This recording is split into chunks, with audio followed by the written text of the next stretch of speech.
Harka fuune daawwattootaa fi hordoftoota maatii Muhaa Miidiyaa akkam jirtan. Nagaan keenya kan jaalalaa onneerraa maddee bakkuma jirtanitti isinaa ga'u jenna daawwattootaa fi hordoftoota maatii Muhaa Miidiyaadha. Qophii keenya ammaaf qabanne kaan isinitti himu ana Muhaa Oromooti. Amma dhuma sagantaatti nu waliin turaan afeerraa keenya gamanumaan viidiyoo keenya like share gochuu sin dagatinaadha.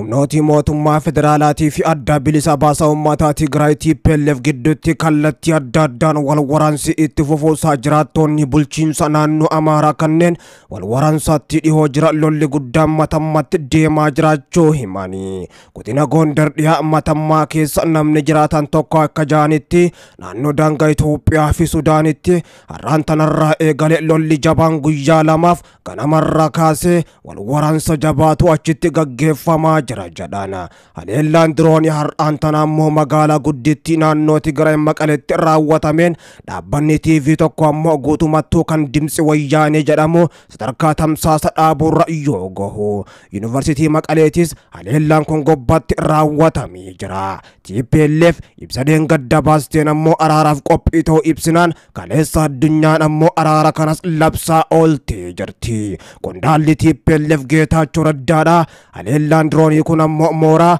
yuunivarsiitii irratti kan xiyyeeffatedha jechuun Tiwiitarii isaanii gubbatti barreessanii jiru. Yuunivarsiitii Maqaleetti mooraan Addiyakaa jedhamu haleelamuu kan ibsa Geetaachoon haleellaa kana ammoo mootummaa Itoophiyaa fi Eertiriyaatu raawwate jechuudhaan himatee jira. Daayirektarri hospitaala meedikaala Haydar Dr. Kibroom ammoo haleellaa kanaan hanga ammaatti namni tokko mataansaa miidhame hospitaalatti ammoo yaalamaa jiraachuu himee jira. Mootummaan Itoophiyaadha himata TPLF dirooniidhaan narkutee jira jechuun himachaa jirtu kanarratti ammoo waan tokkos hin janne. Dubbii himaan TPLF Geetaachoo Raddaadha ammoo turtii BBC sagantaa Niwsidee waliin taasiseen ammallee nageenya akka filatan kan ibsi hoggaa ta'u waraanni isaan irratti gaggeeffamaa jiraachuu himee jira. Nageenyi filannoo keenya dhumaatee osoo jiru ammoo rakkoowwan siyaasaa garuu marii siyaasaan furamuu qabu jedhe Geetaachoo Raddaadha yaadasaa BBC sagantaa Niwsideef kenneeni. Gareen TPLF haldureewwan mariidhaaf kaatan keessaa ammoo tokko mootummaan fadhiisaa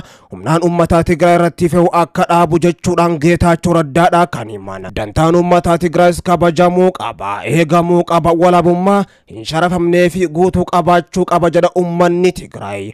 Geetaachoo Raddaadha walabummaan sharafamee fudhatamaa sin qabu jechuun ejjannoo isaanii kan ibsan waraanni kaaba Itoophiyaatti erga deebi'ee ammoo torbee 3 lakkoofsise kana booda humnoonni Tigraay walitti bu'insa karaa nagaanii kudhaaf qophii ta'u ibsa gaafa dilbataa fulbana gaafa 11 bara 2022 baaseen himee jira. Gamtaan Afrikaatis humnoonni Tigraay deebi'ee gamticha jalatti ammoo mari'achuudhaaf qophii ta'uu isaatiin simatee jira. Kana malees ammoo mariidhaaf qophaa'uun TPLF kan dhaabbata biyyoota gamtoomanii USA fi gamtaa Awurooppaatiin simatame akka adeemsa kanaas ammoo deeggaranis ibsanii turanii. Gamtaan Afrikaa fi gamtaan Awurooppaa dhaabbata mootummaa gamtoomanii fi Ameerikaanis murtoo jara dinqisiifachuudhaan akka malees lalisanii jiru ta'us ammoo haleellaan hin dhaabbanne lolli ammantanas garee lamaan gidduutti gaggeeffamaa jira. Haa malee ammoo mootummaan Abiyyi Ahmad ija addunyaa duratti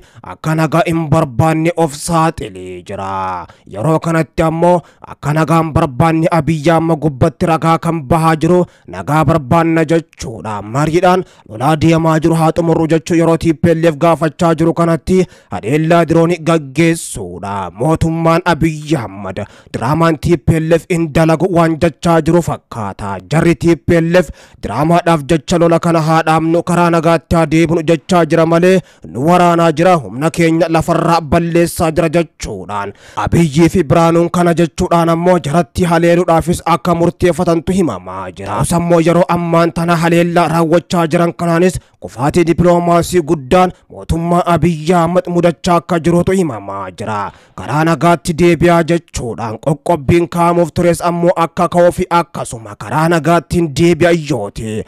Itoophiyaa dabalatee Eertiriyaa fi humnoonni TPLF lolli kun warri akka hin dhaabbanne hojjechaa jiran ni adabaman jechuun Ameerikaan ammoo erga akeekkachiiftee TPLF waamicha kana fudhachuun karaa nagaatti deebitullee Abiyyi Ahmad haleellaa qilleensarraa kan itti fufe ammoo addunyaa fuuldurattis nagaa kan barbaanne of saaxilee jira.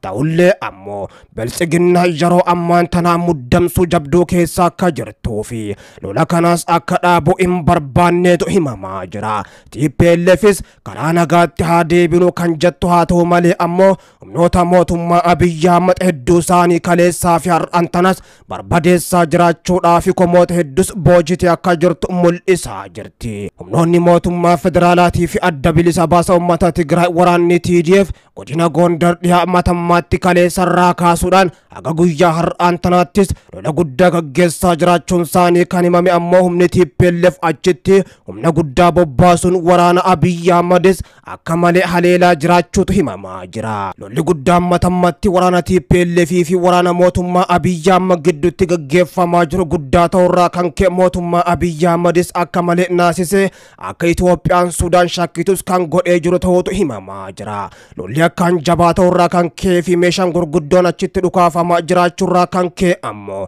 TPLF meeshaa hagana guddatu eessaa fidee humna keenyaan rukutaa jira jechuudhaan mootummaan Abiyyi Ahmadis yaaddoo guddoo akka qabuu fi ammoo Sudaan achiin isaan deeggartee lola kana nu gubbatti banus hin oolle jechuudhaan mootummaan Abiyyi Ahmad kan ammoo qabachuudhaan gungumaa kan ture har'aan tana TPLFif deebisaa laachuuf jecha haleellaa diroonii jabduu iddoo lama gubbatti raawwate TPLFis akka malee naasisee jira. Lolli karaa nagaatiin haa xumuramu karaa nagaatti haa deebinu jechuun TPLF fi mootummaa Abiyyi Ahmad diraamaa akka ta'ee fi lolli kaabatti gaggeeffamaa jiru karaa nagaatiin furamuunsaa ammoo abjuudha jechuudhaan yeroo ammaan tanaa xiinxaltoonni ni himaa jiru. Lolli TPLF fi waraana Abiyyi Ahmad gidduutti gaggeeffamaa jiru kan jabaatee itti fufe hoggaatu ammoo humnoonni TPLF waraana Abiyyi Ahmad kumaatamaan barbadeessinee kumaatamaan boojinee jirra. Humna faashistii Biltsiginnaatis cabsinee jirra jechuudhaan yeroo garagaraattis injifannoo labsachaa turanii jiru. Abiyyis ammoo isaaniif kan harka illaatiin humna guddoo ammallee isaanitti bobbaasurraas if duuba hin deebine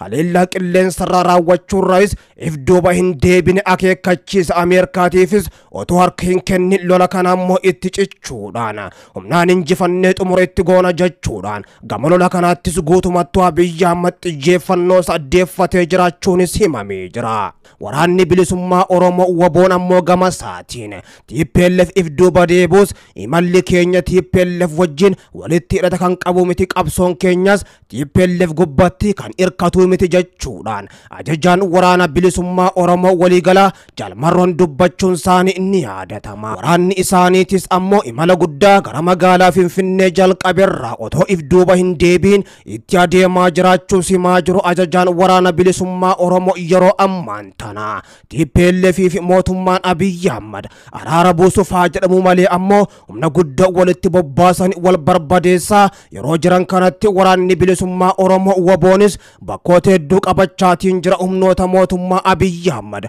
hedduu isaanii barbadeessee buufataalee waraana Abiyyi Ahmad jiddu galeessa Oromiyaa lixaa fi kibba Oromiyaatti argamanis hedduu dhuunfadheetiin jira jechuudhaan injifannos labsachaa jira. Kanarratti mootummaan Abiyyi Ahmad waajachuu baatus ammoo waa'ee araaraa kana gubbatti ammallee warri Amaaraa gammachuu akka hin qabneetu himamaa jira. TPLF kanaan dura ammoo akka himamaa turetti warra Amaaraa firoonfattee OPDO cundhuura Oromiyaa moggatti baaftee haleeltee aangoo gubbaa darbuudhaaf akka murteeffattee turedha. Ta'us ammoo san otoo hin milkaa'in Amaaraa fi TPLF otoo walitti hin araaramin ammoo mootummaan Abiyyi Ahmad harka lafa jalaatiin waan naannoon Tigraay barbaadu ni goona gara mariitti haa deebinu jechuudhaan erga kana jechuudhaan ammoo ergama addaa gaanfa Afrikaa Obsaanjootti dubbatanii booddee ammoo Obsaanjoon dubbii kana TPLFin gaanii qondaan olaanaa TPLF Dabrasoo wajjin yeroo dubbatanitti TPLFis qophii akka taate kan beeksifte.